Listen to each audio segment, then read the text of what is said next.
নমস্কার, বাংলা বার্তা থেকে বলছি সন্ময় বন্দ্যোপাধ্যায়। এক্স ফ্যাক্টর বলে একটা কথা আছে রাজনৈতিক বিশ্লেষণে। বিশ্লেষকরা প্রায়শই ব্যবহার করেন যে এবার নির্বাচনে বা এবার ভোটের ফলাফলে এক্স ফ্যাক্টর কোনটা হতে চলেছে। দেখুন, এতদিন ধরে আমরা প্রচুর আলোচনা করেছি, বিশ্লেষকরা টিভির পর্দায় বসে প্রচুর কথা বলেছেন। এসআইআর ডিসিসিভ ফ্যাক্টর হতে পারে এবং অন্যান্য ডিসিসিভ ফ্যাক্টর আছে, কিন্তু মূল এক্স ফ্যাক্টর কোনটা সেটা হচ্ছে কি এসআইআর যে ফ্যাক্টর হচ্ছে, কিন্তু এসআইআরের বাইরে মমতা বন্দ্যোপাধ্যায়ের এবারের মূল এক্স ফ্যাক্টর হতে চলেছে দুপুর 2টোর পরের ভোট। আমি সেই সংক্রান্ত কিছু তথ্য আপনাদের কাছে পেশ করব এই মুহূর্তে বাংলার বার্তায়। কিন্তু বাংলা রাজনীতি খুব দ্রুত পট পরিবর্তন হচ্ছে। আজকে যখন এই প্রতিবেদন পেশ করছি, যোগী আদিত্যনাথ পূর্ব মেদিনীপুরে আসছেন। যোগী আদিত্যনাথ পশ্চিমবঙ্গে একাধিক সভা করবেন পরপর। ভারতবর্ষের প্রধানমন্ত্রী শিলিগুড়ি, বর্ধমান সভা করছেন। অমিত শাহ একটার পর একটা সভা করতে আসছেন পশ্চিমবঙ্গের মাটিতে। একাধিক রাজনৈতিক নেতারা পশ্চিমবঙ্গে সভা করতে আসছেন এবং উত্তেজনার পারদটা আরও বাড়ছে। কে যাবে ক্ষমতায়, কে জিতবে আসন, রাজনৈতিক বিশ্লেষণ চলবে। কিন্তু আমি বলছি রাজনৈতিক বিশ্লেষণের মধ্যে কতগুলো খুব ইম্পর্টেন্ট ফ্যাক্টর আমার মনে হচ্ছে আপনাদের কাছে এখানে বলা দরকার। প্রথম কথা হচ্ছে এসআইআরের ভিত্তিতে যে ভোটটা হচ্ছে এটা এস্টাবলিশড, এটা আর বলার কিছু নেই। তার কারণ নমিনেশন প্রথম পর্বে শেষ হয়েছে, দ্বিতীয় পর্বে নমিনেশন শেষ হয়েছে। ফলত আলটিমেটলি নতুন করে কোনো 2025-এর ভোটার লিস্টের মধ্যে ওপর ভোট হবে যে ন্যারেটিভটা তৃণমূল কংগ্রেস বা তার পেড মিডিয়ার থেকে বিল্ড আপ করার চেষ্টা হচ্ছিল, সেটা জলে চলে গেছে। এসআইআরের ভিত্তিতে যে ভোটার লিস্ট হচ্ছে সেই ভোটার লিস্টের ভিত্তিতেই ভোটটা হবে। 13 তারিখ একটা শুনানি আছে, আপনারা জানেন, সোমবার দিন সুপ্রিম কোর্টে, যে ট্রাইব্যুনালের ফলে যাদের নাম নতুন করে লিস্টেড হবে তারাও কি এই ভোটে ভোট দিতে পারবে। আমার নিজের ধারণা সেটা সুপ্রিম কোর্টে মহামান্য প্রধান বিচারপতিরা সেই রায়টা দেবেন না। বলবেন যে যাদের নাম উঠে থাকলেও তারা ভবিষ্যতে যাতে ভোটার লিস্টে ভোট দিতে পারেন সেটা এনশিওরড হবে। কিন্তু এই মুহূর্তে ট্রাইব্যুনালের ভিত্তিতে যাদের নাম নতুন করে উঠবে, অ্যাডজুডিকেশনে যাদের নাম বাদ গেছে, তারা যদি ভোটার হন তাহলে পরবর্তীকালে যে কোনো ভোটার গিয়ে সুপ্রিম কোর্টেই মামলাটা করবেন যে আমি যদি ভোটার হতে পারি তাহলে আমি কেন মনোনয়ন জমা দিতে পারলাম না, আমি মনোনয়ন জমা দিতে চাই। ফলত নতুন করে লিগ্যাল একটা বাইন্ডিংসের মধ্যে সুপ্রিম কোর্ট নিজেকে জড়াবে বলে আমার মনে হয় সেটা সম্ভব হবে না সুপ্রিম কোর্টের পক্ষ থেকে। ফলত আলটিমেটলি 91 লক্ষ মানুষের নাম বাদ দিয়েই ভোটার লিস্টটা তৈরি হলো। একটা ইন্টারেস্টিং তথ্য আপনাদের কাছে দেবো। সকল সন্ধেবেলা প্যান করা ঘণ্টাখানিক মিডিয়া এই বিশ্লেষণটায় যায় না। আপনার একটু ভালো করে লক্ষ্য করে দেখবেন যে 91 লক্ষ মানুষের নাম বাদ যাওয়ার ফলে, আমি একটা রাফ আইডিয়া আপনাদের দিচ্ছি, আগে ছিল 7,60,00,000 মানুষের নাম ছিল ভোটার তালিকায় এর আগে 2025। সেইটা আলটিমেটলি 91 লক্ষ বাদ যাওয়াতে 6,70,00,000 কাছাকাছি এসে নেমে দাঁড়িয়েছে। আমি হিসেব করে পার্সেন্টেজ দেখছিলাম যে নাম বাদ গেছে প্রায় 13.7% মূল ভোটার লিস্ট থেকে। 13.7%, অর্থাৎ 86% মূল ভোটার লিস্ট থেকে নেমে এসে প্রায় 86% মানুষ ভোটাধিকার থাকলো, অর্থাৎ বাকি 14% ঘেঁচাংফু বাদ গেল। এইবার খুব ইন্টারেস্টিং একটা দিক, এটা নিয়ে আলোচনা চলছে না বলে আমার মনে হলো বাংলা বার্তা এই নিয়ে আপনারা একটু নির্দিষ্ট তথ্য পেশ করবে। এই 86%-এর মধ্যে কত মানুষ ভোট দিতে যাবেন? দেখুন, যেসব নর্মাল অ্যাভারেজ ক্ষেত্রে 80% একটা ভোট হয়। প্রতি 100 জন ভোটারের মধ্যে 80% প্রচুর ভোটদান প্রক্রিয়া হলে 80, 82, 85 অনেক সময় হয়, কিন্তু 80% মানুষ অ্যাভারেজ ভোটে টার্ন আউট করে। ভালো ভোটার টার্ন আউটটা হলে কোনো জায়গায় 70%-এ সেটা নেমে যায়।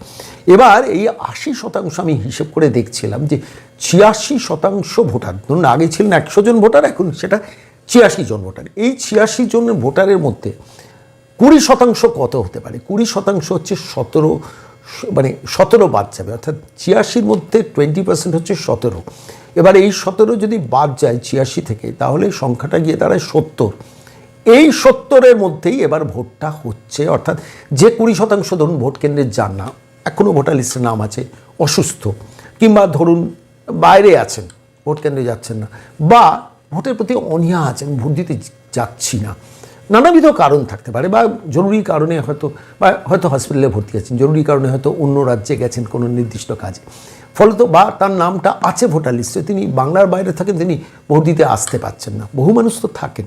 ফলত সেই সংখ্যাটা গিয়ে 86%-এর মধ্যে, 86 প্রতি 100 জনের মধ্যে 86% যদি ভোটার থাকে, তাহলে সেই 86-র মধ্যে 20% বাদ দিলে সংখ্যাটা গিয়ে দাঁড়ায় 70। অর্থাৎ আগে যে 100 জন ভোট কেন্দ্রে ভোটার ছিলেন তাদের মধ্যে 70 জন এবার ভোটের ব্যাপারে ডিসিশন নেবে কে সরকারে যাবে। এই 70-এর মধ্যে জল কতটা থাকবে? মমতার এক্স ফ্যাক্টর কিন্তু এইটা।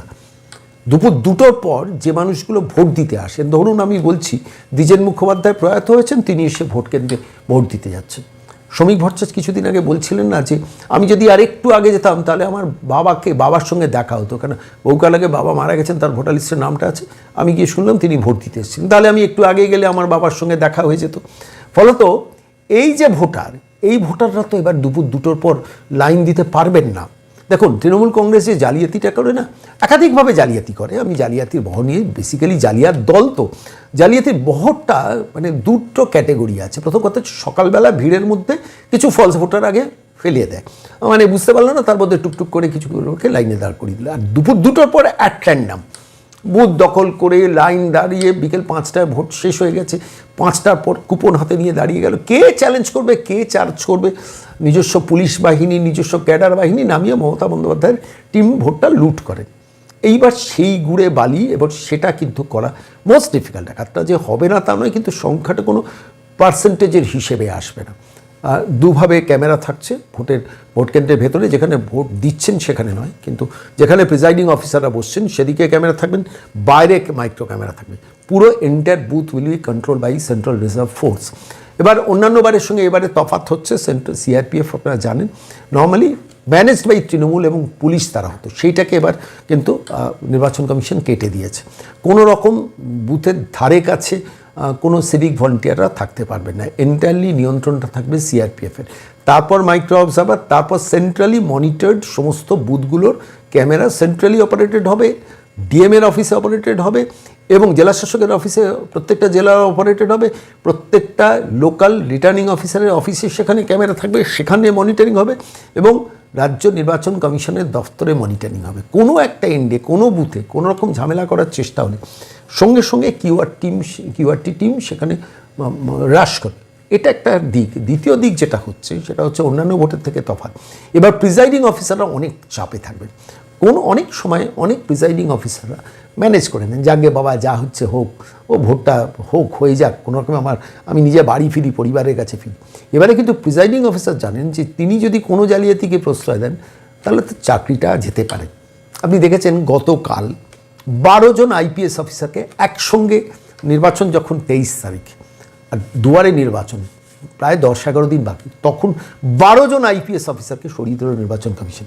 আপনারা দেখেছেন এতে কুচবিহারে, সেখানে খোদ যিনি মূল অফিসার ছিলেন, মানে নির্বাচনী অফিসার ছিলেন, তাকে মানে জ্ঞানের সমানের সঙ্গে তর্ক করাতে তাকে সঙ্গে সঙ্গে সরিয়ে দিয়েছে। এই যে অ্যাডামেন্ট অ্যাটিটিউডটা নির্বাচন কমিশন নিয়েছে, এর ফলে এবারে ওই দুপুর 2টোর পর ভোট কেন্দ্রে জালিয়াতি করার জায়গাটা চারদিক থেকে বাধাপ্রাপ্ত হবে। একদিকে মাইক্রো অবজার্ভারের ক্যামেরা থাকবে, সেই ক্যামেরা আগেকার দিনে আগে কি হতো, নির্বাচন যিনি সেক্টর অফিসার থাকতেন তাকে ফোনে আপনি পাবেনই না, ফোন করলে ফোন রিং করে বেজে যাবে, সেই অবকাশ নেই, সেই সেক্টর অফিসার চাপে থাকবে না, তার চাকরিটা যেতে পারে।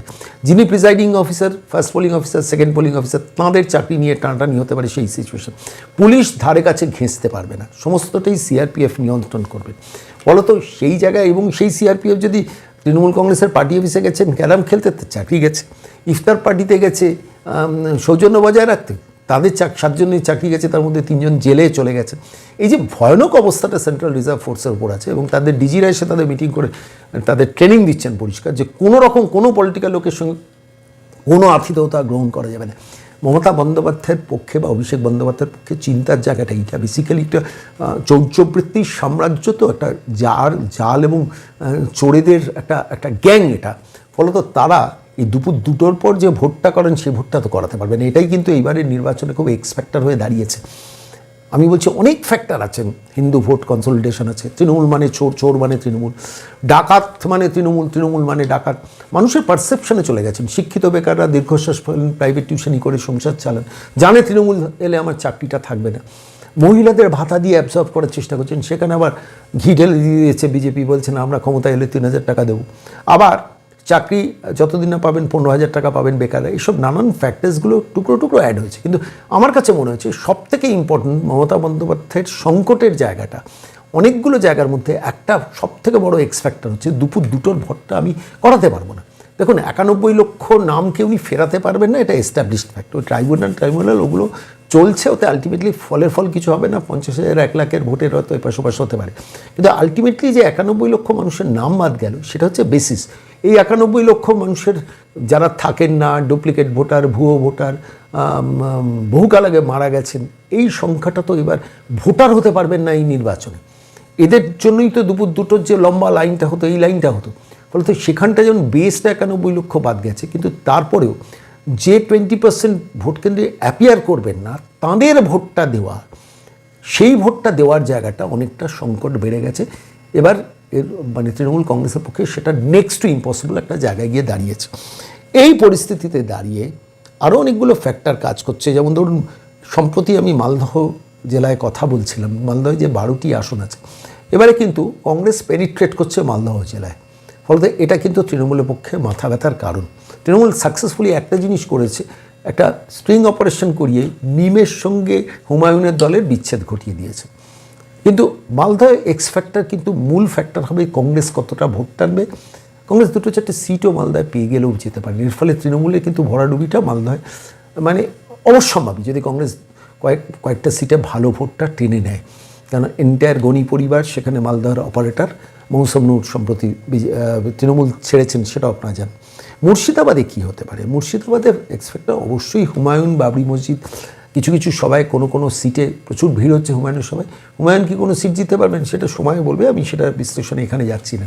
একটা ইন্টারেস্টিং ফ্যাক্টর, এন্টায়ার মুর্শিদাবাদের ওপর মমতা বন্দ্যোপাধ্যায় এখন নির্ভর করছেন। মুর্শিদাবাদে একটা ইন্টারেস্টিং ডেভেলপমেন্ট হচ্ছে, বহরমপুরের মাটিতে তৃণমূল 3য় পজিশনের জন্য লড়ছে এখন। অধীর চৌধুরী ক্রমশ এগিয়ে এসছেন। অধীর চৌধুরীর সঙ্গে সুব্রত মৈত্র, যাকে যিনি কাঞ্চন মৈত্র বলে পরিচিত, বহরমপুরে যারা মানুষ আমার এই প্রতিবেদন শুনছেন মিলিয়ে নেবেন, লড়াইটা এখন অধীর ভার্সেস সুব্রত মৈত্র হচ্ছে। তৃণমূলের নাড়ু গোপাল 3 নম্বর পজিশনে চলে গেছেন। তখন বহরমপুরে একটা আবেগ আছে অধীর চৌধুরীকে কেন্দ্র করে, কিন্তু বহরমপুর শহরের বাইরে যে গ্রামাঞ্চল, সেখানে আবার হিন্দু জনবসতিতে অ্যাবসলিউট বিজেপি। এইরকম একটা ইন্টারেস্টিং সিচুয়েশনে বহরমপুর গিয়ে পৌঁছে গেছে। মুর্শিদাবাদের বাকি সিটগুলো কী হবে? অবশ্যই মুর্শিদাবাদে তৃণমূলের সাংগঠনিক শক্তি ভালো, সেখানে হুমায়ুন কতটা পেনিট্রেট করবে, আইএসএফ কতটা পেনিট্রেট করবে, সিপিএম কতটা পেনিট্রেট করবে, কংগ্রেস কতটা পেনিট্রেট করবে, এগুলো অনেকগুলো ফ্যাক্টর মুর্শিদাবাদের নির্ভরশীল। নদিয়ার একটা অ্যাবসলিউট সার্ভে আমি করানোর চেষ্টা করছিলাম, মানে বিশ্লেষণ নদিয়ার অবস্থাটা কী। নদিয়াতে যে সিটগুলো আছে সেখানে এবার একটা তুল্যমূল্য লড়াইয়ে অনেকগুলো আসনে কিন্তু তৃণমূল কংগ্রেস পিছিয়ে পড়েছে। আমি সেই বিশ্লেষণ এখানে যাচ্ছি না, কিন্তু দক্ষিণবঙ্গের সিচুয়েশনটা কিন্তু মমতা বন্দ্যোপাধ্যায় ভীষণভাবে আগ্রহী তাকিয়েছিলেন যে সিপিএম কতটা পেনিট্রেট করছে। সর্বশেষ যা রিপোর্ট, বিকাশ ভট্টাচার্য যাদবপুর ছাড়া সিপিএমের পক্ষে দক্ষিণবঙ্গে পেনিট্রেশনের জায়গাটা প্রায় নীল। তৃণমূল তাকিয়ে আছে সিপিএম কতটা ভোট কাটবে, ভোট টানবে, তারা কি জামানত রক্ষা করতে পারবেন। আমি একটা স্যাম্পল উদাহরণ আপনাদের কাছে দিই। ধরুন পানিহাটি মাটি, আমি যেখানে থাকি, পানিহাটির মাটিতে কলতান দাশগুপ্তকে সিপিএম দাঁড় করিয়েছে, মিছিল হচ্ছে, বেশ স্টাইলে প্রচার হচ্ছে, সব কিছু হচ্ছে, কিন্তু কলতান কি জেতার জায়গা আছে? না। কলতান দাশগুপ্তর লড়াইটা কিন্তু যারা পানিহাটির অতি বামপন্থী তারাও জানেন, কলতান দাশগুপ্তর লড়াইটা তিনি জামানতটা রাখতে পারবেন না, জামানতটা খোয়াবেন, এই জায়গায় একটা লড়াই। এটাতে অনেক বামপন্থী রেগে যাবেন, কিন্তু আমি একদম কট্টর বামপন্থীর মুখে শুনেছি যে আমরাও জানি কলতান দাশগুপ্ত পানিহাটিতে জিততে পারবেন না। তাহলে লড়াইটা ভবিষ্যতের জন্য, যদি জামানতটা বাঁচিয়ে 7-8% ওপর 10-12% ভোটটা আমরা টানতে পারি, তাহলে তো কিছুটা এগোনো যাবে। মমতা বন্দ্যোপাধ্যায় ঠিক এক্স্যাক্টলি এই জায়গাটাই তাকিয়ে আছেন যে সিপিএম যদি একটু ভোটটা টেনে বিজেপির যাত্রা ভঙ্গ করে, আর বিজেপির অ্যাবসলিউট অ্যাটিচিউডটা এই মুহূর্তে দাঁড়িয়ে, যিনি জিততে পারবেন না তাকে আপনি ভোট দেবেন কেন? ধরুন পানিহাটির ক্ষেত্রে কলতান দাশগুপ্ত জেতার জায়গা নেই, তিনি জামানত বাঁচানোর লড়াই লড়ছেন, তাহলে আপনি কলতান দাশগুপ্তকে ভোটটা দিয়ে ভোটটা নষ্ট করবেন কেন? বিজেপিকে দিন, এটা বিজেপির অ্যাটিচিউড। তৃণমূল চাইছে বামপন্থী ভোটটা অ্যাকুমুলেটেড হোক সিপিএমে, অর্থাৎ সিপিএমের যে ভোটটা বিজেপির দিকে চলে গেছে সেই ভোটটা সিপিএমের দিকে যাক, তাহলে কী হয়, বিজেপির একটু ভোটটা কমবে। এইটার দিকে কিন্তু মমতা বন্দ্যোপাধ্যায় তাকিয়ে আছেন। এত গোদের ওপর বিস্ফোরা হয়েছে, কংগ্রেস আবার সব কেন্দ্রে নির্বাচনে কন্টেস্ট করছে। দেখুন কংগ্রেসি ভোটার, আদি কংগ্রেসি ভোটার যারা এখনও 1-2-3% আছে, হাত চিহ্নের যারা কমিটেড ভোটার, তারা ভোট কেন্দ্রের মধ্যে ঢুকলে যখন সিপিএমের সঙ্গে অ্যাডজাস্টমেন্ট হয়, তখন কাস্তে হাতুড়ি তারাকে না দিয়ে সেই ভোটটা শিফট হয়ে যায় নয় তৃণমূলের দিকে নয় বিজেপির দিকে। এই 1-2% কংগ্রেসের ভোটটা কিন্তু এবার কংগ্রেসের প্রার্থী হাত চিহ্নে টানবে। সব কেন্দ্রে আমি দক্ষিণবঙ্গের কথা বলছি, সব কেন্দ্রে কংগ্রেসের প্রার্থী দাঁড়িয়েছে, বলতে এই ভোটটার সিপিএমের দিকে যাওয়ার কোনো চান্সই নেই, তৃণমূল বিজেপির দিকে যাওয়ার চান্স নেই। হাত চিহ্ন দেখলে তারা হাত চিহ্নে গিয়ে টুক করে ভোটটা দিয়ে দেবে, এটা 1 নম্বর পয়েন্ট। 2 নম্বর পয়েন্ট হচ্ছে সিপিএম এবার মাইনাস কংগ্রেস লড়ছেন, ফলে সিপিএমের শক্তিটা যে কংগ্রেসি ভোটারদের অ্যালায়েন্সের জন্য সিপিএমে ভোট পেত, সেই ভোটটাও এবার সিপিএম পাচ্ছে না। সিপিএম চেষ্টা করছে একক শক্তিতে যদি ভোটটা বাড়ানো যায়, যেসব জায়গায় আইএসএফ ফ্যাক্টর আছে সেইখানে সিপিএমের ভোটটা একটু মানে আইএসএফের সঙ্গে সংযুক্তিকরণ আছে, কিছুটা বাড়তে পারে, কিন্তু আদারওয়াইজ এন্টায়ার দক্ষিণবঙ্গে মাইনাস বিকাশ ভট্টাচার্য, এমনকি উত্তরপাড়াতে মীনাক্ষী মুখোপাধ্যায় মাটি আঁকড়ে বহুদিন ধরে পড়ে আছেন, অন্যান্য প্রার্থী থেকে একটু ভদ্রস্থ ভোট পাবেন, জেতার কোনো সম্ভাবনা নেই এবং স্থান তার তৃতীয়ই হবে মীনাক্ষী মুখোপাধ্যায়। যারা উত্তরপাড়া রিড করেছেন জানেন, আপনারা অনেকে সহমত নাও হতে পারেন, আপনারা আমাকে গাল পারবেন আমি জানি, কিন্তু যেটা বাস্তব সত্যি সেখানে বলছি, এন্টায়ার দক্ষিণবঙ্গে লড়াইটা হচ্ছে কিন্তু Trinamool versus BJP, BJP versus Trinamool. যেখানে প্রচুর মাইনরিটি ভোটার আছে সেই সব জায়গায় একটু তৃণমূল অ্যাডভান্টেজিয়াস পজিশনে আছে, সেখানে একটু সিপিএম পেনিট্রেট করার চেষ্টা করছে। বিজেপি আবার তাকিয়ে আছে যে এই মাইনরিটি ভোটে যদি একটু সিপিএম পেনিট্রেট করে তাহলে আমাদের সুবিধে, আবার তৃণমূল তাকিয়ে আছে যদি সিপিএম একটু ভোট কেটে বিজেপি যাত্রা ভঙ্গ করে। এরকম অনেকগুলো ফ্যাক্টর, টুকরো টুকরো ফ্যাক্টর নিয়ে পশ্চিমবঙ্গের এই মুহূর্তে নির্বাচনী রাজনীতিটা ঘুরছে। কিন্তু আমার কাছে মনে হচ্ছে রাজনীতির একজন ছাত্র হিসেবে আবারও বলছি, এন্টায়ার দক্ষিণবঙ্গে বিকাশবাবুর সিটটা ছাড়া মূলত সিপিএম প্র্যাকটিক্যালি লড়াইয়ে নেই। ভালো মিছিল করছেন, ভালো মিটিং করছেন, দেখনদারি শোটো করছেন, বক্তব্য রাখছেন, করছেন, কিন্তু লড়াইটা মূলত তৃণমূল ভার্সেস বিজেপি হচ্ছে। এবার প্রশ্নটা হচ্ছে সেইখানে বিজেপি কতটা স্কোর করবে, সেইখানে খুব বড় এক্স ফ্যাক্টর হয়ে দাঁড়াচ্ছে। আমি যে ফ্যাক্টর দিয়ে আমি আজকের এই প্রতিবেদন শুরু করেছিলাম সেটা হচ্ছে যে আলটিমেটলি দুপুর 2টোর পর যে ভোটারদের আমি ভোটার লাইনে দাঁড় করাতে পারছি না, যারা মারা গেছেন, যারা ভুয়ো, যারা থাকে না, ধরুন কেউ হয়তো বাড়িতে দেশে গেছেন বা কোথাও বেড়াতে গেছেন বা চিকিৎসার জন্য বাইরে গেছেন বা হসপিটালে ভর্তি আছেন, সেই ভোটগুলো তো আমাদের ক্যাডারদের দিয়ে ভোটটা দেওয়াতাম, সেই ভোটটা তো এবার দিতে পারছি না। আমি এসআইআরের 91 লক্ষর বাইরে কিন্তু এটা একটা বড় এক্স ফ্যাক্টর হিসেবে চিহ্নিত হচ্ছে, যেটা নিয়ে রাজনৈতিক বিশ্লেষকরা সেভাবে আলোচনা করতে পারছেন না। তারা এখনও এসআইআর সেন্ট্রিক, তারা এখনও ভাবছেন যে এসআইআরের ফলে কার লাভ হবে, কার লোকসান হবে। এসআইআরে যে হিন্দুদের নাম বাদ গেছে তাদের পরিবার গিয়ে তৃণমূলকে টুক করে ভোট দেবে, তাতে হয়তো তৃণমূলের অ্যাডভান্টেজ হবে।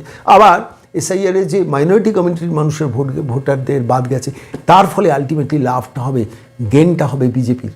এইসব অঙ্কগুলো পারমিউটেশন কম্বিনেশন চলছে। ভবানীপুরের মতো কেন্দ্র যেখানে প্রায় 50,000 মানুষের নাম বাদ গেছে, সেদিকে তো তাকিয়ে থাকবেই বিজেপি, এটা তো স্বাভাবিক। এবং ভবানীপুরের লড়াইটা এমন একটা জায়গায় রয়েছে, মমতা বন্দ্যোপাধ্যায় কিন্তু কঠিনতম লড়াইয়ে যাচ্ছেন। আমি বলছি নন্দীগ্রামে 1956 ভোটে মমতা বন্দ্যোপাধ্যায়ের হারের থেকেও ভবানীপুরে যদি হারেন সেটা আরও ডিসগ্রেসফুল হবে। নোয়িং দিস ওয়েল, ভবানীপুরে নানান অঙ্ক করার চেষ্টা করছেন, কিন্তু ভবানীপুর ক্রমশ মমতা বন্দ্যোপাধ্যায়ের হাতের থেকে বেরিয়ে যাচ্ছে পরিস্থিতি সেদিকে। আমি সেগুলো নিয়ে পরবর্তীকালে বিশ্লেষণ করব, কিন্তু আমি আজকের এই প্রতিবেদনের সিনপসিসটা আমি এখানেই টানব যে এবারের নির্বাচনে এক্স ফ্যাক্টর হতে চলেছে। এসআইআরের ভিত্তিতে ভোট হচ্ছে, এটা স্বীকৃত, কারণ এসআইআরের ভিত্তিতে যে ভোটার লিস্ট তৈরি হয়েছে সেখান থেকেই যারা নমিনেশন জমা দিয়েছেন তাদের নমিনেশন হয়েছে। এবার কারা ওই এখন শুধু সুপ্রিম কোর্টে যেটুকু ঝুলে আছে যে ট্রাইব্যুনালের যাদের নাম ঢুকবে তারা ভোট দিতে পারবেন কি পারবেন না, এর বাইরে কিন্তু আর কোনো ফ্যাক্টর জড়িত নেই সুপ্রিম কোর্টে। যারা বলছেন তারা এবারে ভোটের প্রেক্ষিতে বলছেন না, পুরো বিষয়টা গুলোচ্ছেন বলে বলছি। কিন্তু আমার কাছে মনে হচ্ছে এসআইআরের ভিত্তিতে ভোট হচ্ছে, সেটা মমতা অভিষেকও বুঝতে পেরেছেন, যার জন্য ডিলেরিয়ামের মতো উল্টো পাল্টা যা মুখে আসে বলে যাচ্ছেন, তো ওর বক্তব্য আরও খেই হারিয়ে ফেলছে কোনো একটা জায়গায়। তিনিও জানেন যে এবারে যদি ক্ষমতাটা কোনো কারণে হারিয়ে ফেলেন, তার দলটা ভেঙে চুরমুর করে মানে ভেঙে পড়তে 5 মিনিটের বেশি সময় লাগবেন না। কারণ সিপিএম বামপন্থীদের রাজনীতিটা অনেকটা ইডিওলজি বেসড, অনেকটা পলিটিক্সটা ছিল, যার জন্য 34 বছর ক্ষমতা থাকার পর, ক্ষমতা থেকে চলে যাওয়ার পর, ক্ষমতা শক্তি হারানোর পরও তারা এখনও কোনো জায়গায় সাংগঠনিকভাবে কিছু কাজ ধরে রেখেছেন। তৃণমূলের সেই জায়গাটাও নেই, কেন তৃণমূল জানেন যে এই ক্ষমতা হারালে ক্ষমতার বৃত্তে থাকা লোকগুলো চটফট করে আমাকে ছেড়ে চলে যাবে। সেই পরিস্থিতির আতঙ্কে ভুগছেন মমতা বন্দ্যোপাধ্যায়, অভিষেক বন্দ্যোপাধ্যায়। দেখুন কি হবে 2026-এর নির্বাচন, আমি সেই বিশ্লেষণে যাব না, কিন্তু আমি বলছি এক্স ফ্যাক্টর হচ্ছে দুপুর 2টোর পরের ভোট, যেটা নিয়ে রাজনৈতিক বিশ্লেষকরা মুখে কুলু পেটেছেন। কিন্তু আমি বলছি SIR past chapter, SIR declared chapter, যে এসআইআরের ভিত্তিতেই ভোটটা হচ্ছে, 91 লক্ষ হবে না, 90 লক্ষ হবে না, 89 লক্ষ হবে, সেটা নিয়ে চর্চা চলতে পারে। কিন্তু যে অঙ্কটা আমি আপনাদের কাছে বললাম যে প্রায় 14% ভোটার বাদ দিয়ে 2025 থেকে এই ভোটে যাচ্ছে 2026-এ সমস্ত রাজনৈতিক দলগুলো, এবং নির্বাচন কমিশন সেই ভোটটা কন্ডাক্ট করছেন। এবং সেই প্রেক্ষিতে দাঁড়িয়ে তার মধ্যে যে 20% ভোট দেবেন না, সেই সংখ্যাটা বাদ দিলে গিয়ে দাঁড়াচ্ছে 70 জন, অর্থাৎ 100 জন যারা ছিলেন 2025-এর 1 জানুয়ারি ভোটার, তার মধ্যে 70 জন ভোটার কিন্তু ডিসিশন নেবেন কে থাকবেন ক্ষমতায়। এখানেই মমতার আতঙ্ক, এবং এটাই সবথেকে বড় এক্স ফ্যাক্টর বলে আমার মনে হয়েছে। যদি আমার বিশ্লেষণ ভুল হয় সেটাও লিখবেন, আর যদি আমার বিশ্লেষণ ঠিক হয় সেটাও জানাবেন। অপেক্ষায় থাকবো পড়ার জন্য।